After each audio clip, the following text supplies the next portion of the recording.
गांधीनगर। आज मैं बात करने वाला हूँ एग्ज़ाम से रिलेटेड बातों पे कि एग्ज़ाम कैसे देना है, एग्ज़ाम के पेपर को कैसे अटेम्प्ट करना है, एग्ज़ाम के जो टाइम में जो एग्जामिनेशन हॉल में बैठने के बाद हम लोग क्या क्या गलती करते हैं जिसके वजह से हमारे कम मार्क्स आते हैं या फिर हम AT-KT के शिकार होते हैं। तो इन सब चीज़ों पे बात करेंगे और निश्चित रूप से मैं कहता हूँ इस वीडियो को देखने के बाद आपके अंदर एक पॉजिटिव एनर्जी आएगी और जिस पॉजिटिव एनर्जी को लेकर के आप एग्ज़ाम में जाओगे और बहुत अच्छा करोगे, इसकी मैं गारंटी देता हूँ। तो चलिए शुरू करते हैं। एग्जामिनेशन हॉल में ऐसा नहीं होता कि जितना हमें आता है, जितना आपको आता है या फिर आपके जो मित्र जो आपके साथ एग्ज़ाम देने गए उनको भी आपके आसपास ही आता है, थोड़ा बहुत कम ज़्यादा सबको आता है। लेकिन क्या होता है वो ज़्यादा मार्क्स उठा लेते हैं और आप या तो बैक लग जाता है या फिर आपके AT-KT लग जाते हैं, ठीक है, या फिर आपके कम मार्क्स आते हैं। तो उन सब चीज़ों पे बात करेंगे, ठीक है। तो चलिए शुरू करते हैं। एग्जाम में सबसे पहली गलती होती है हमारी स्ट्रेस। स्ट्रेस ये नेचुरल है, ठीक है। हम आप कोई भी आदमी एग्जाम देने जाते हैं, एक स्ट्रेस का माहौल होता है। अगर इंटरव्यू देने जाते हैं या किसी एग्जाम को देने जाते हैं स्ट्रेस होगा ही। तो ये स्ट्रेस के टाइम में क्या करना है, खुद को रिलैक्स करने की कोशिश करना है, ज़्यादा स्ट्रेस नहीं लेना है, रिलैक्स रहना है। हालांकि ये मुश्किल है लेकिन फिर भी खुद को रिलैक्स रखना है, पहला चीज़। दूसरा चीज़, एग्जामिनेशन हॉल में क्या करते हैं अपन, पेपर से आधे एक घंटे पहले पहुंच गए नहीं। एग्जामिनेशन हॉल में पेपर से 10 मिनट पहले अंदर घुसना है, 10 मिनट पहले घुसना है या 15 मिनट पहले घुसना है, 10 से 15 मिनट पहले घुसना है। ये आपका नीट का एग्जाम नहीं है कि पहले से 1 घंटे पहले घुसना है। ये आपके यूनिवर्सिटी एग्जाम होते हैं तो आपको क्या होता है कि 15 मिनट पहले घुसना है, क्योंकि 15 मिनट जितना ज़्यादा पहले घुसते हैं उतना ज़्यादा बार बार क्वेश्चन के बारे में क्या आएगा क्या आएगा क्या आएगा सोच सोच के मतलब क्या होता है एक पहाड़ खड़ा कर लेते हैं टेंशन का, और जो पढ़े होते हैं वो भी हम भूल जाते हैं। तो आपको 15 मिनट पहले पेपर एग्जामिनेशन हॉल में घुसना है। तीसरी चीज़, जैसे ही आपको पेपर मिलता है तो पेपर जैसे कि क्वेश्चन शीट आंसर शीट मिलता है, पेपर मिलेगा, इसमें दो चीज़ मिलते हैं, एक क्वेश्चन शीट मिलते हैं और एक मिलता है आंसर शीट।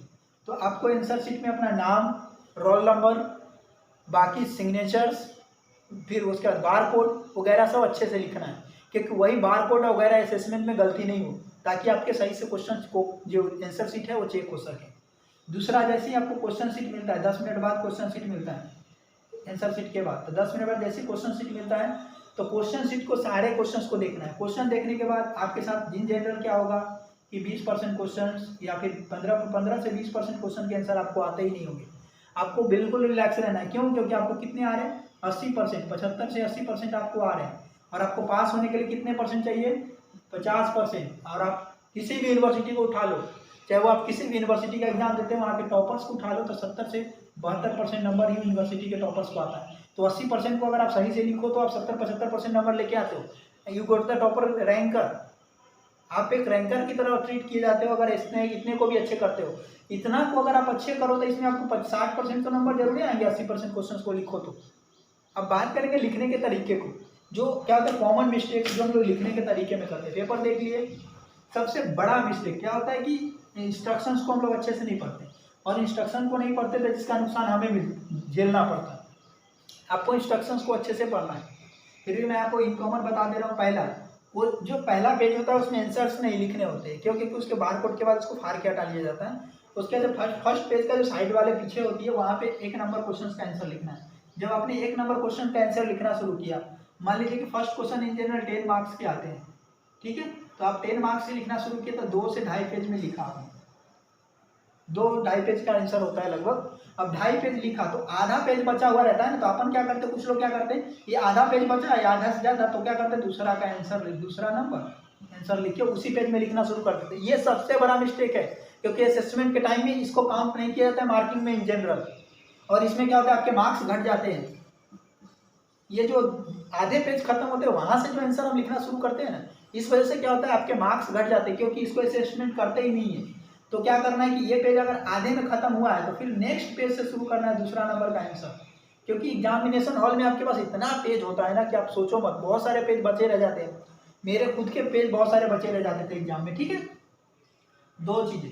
तीसरी चीज को आपको ध्यान क्या रखना है कि क्वेश्चंस का नंबर, जैसे क्वेश्चन 2 लिख रहे हैं तो 2 लिख दिया, तो यहाँ पे 2 लिख करके फिर आंसर लिख करके और तब ऐसे आंसर लिखना है, फिर ऐसा टिक करके यहाँ से आंसर लिखना शुरू करना है, यहाँ से ठीक है। और जो इतने भी आंसर लिख रहे हो इसी के सामने पूरा लिखना नीचे, ऐसा नहीं कि यहाँ से आंसर शुरू किए फिर यहाँ पहुँच गए, क्योंकि इतना हमारे खाका में जगह होते नहीं। आपने आंसर का जो डॉट मार्क दिया है यहाँ के सामने ऐसा ही रखो।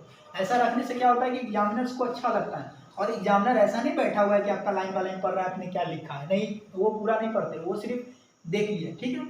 दूसरा, तीसरी जो आपके आयुर्वेद पोर्शन अगर एग्जाम में आप लिखते हो तो आयुर्वेद पोर्शन में क्या क्या ध्यान रखना है। पहला, श्लोक का बहुत बड़ा रोल है।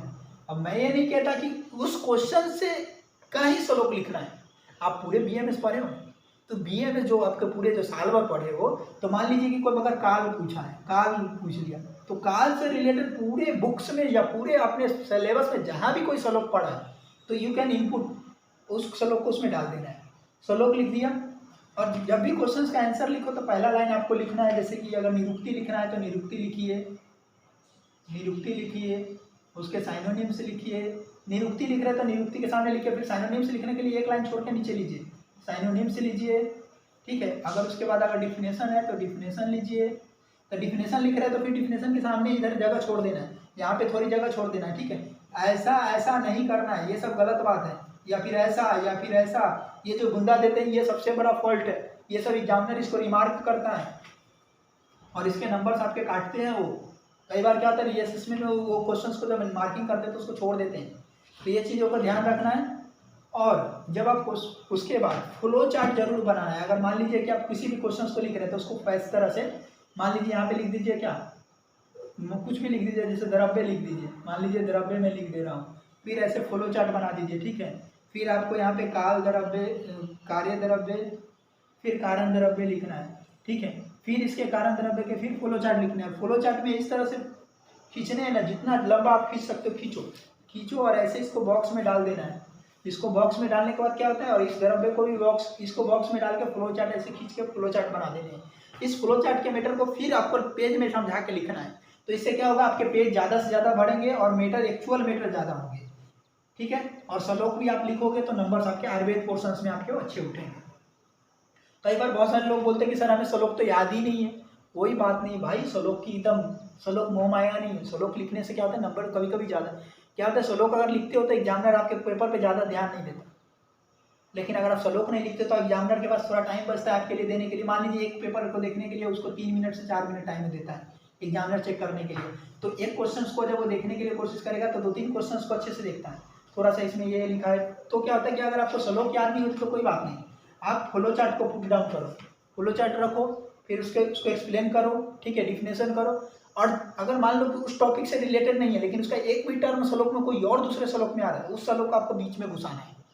श्लोक के बाद जो चरक का है या सुश्रुत का है या फिर दीपिका का लिखा है या फिर अलग कहीं से लेके आया आपने, अष्टांग सूत्र स्थान से लिया या कहीं से लिया, तो उसका रेफरेंस जरूर लिखना। आपको जो याद है वो रेफरेंस लिखो। अगर रेफरेंस याद नहीं तो चरक का है तो आप लिख दो चरक, सुश्रुत है तो सुश्रुत लिख दो, ठीक है। इससे नंबर आपके नहीं कटेंगे। चरक लिख करके रेफरेंस आपको याद है तो भी ठीक है, नहीं भी लिखते हैं रेफरेंस तो भी दैट्स ओके। तो इससे आपके आयुर्वेद पोर्शन में जो भी क्वेश्चन आएंगे उसके मार्क्स आपके ज़्यादा आएंगे।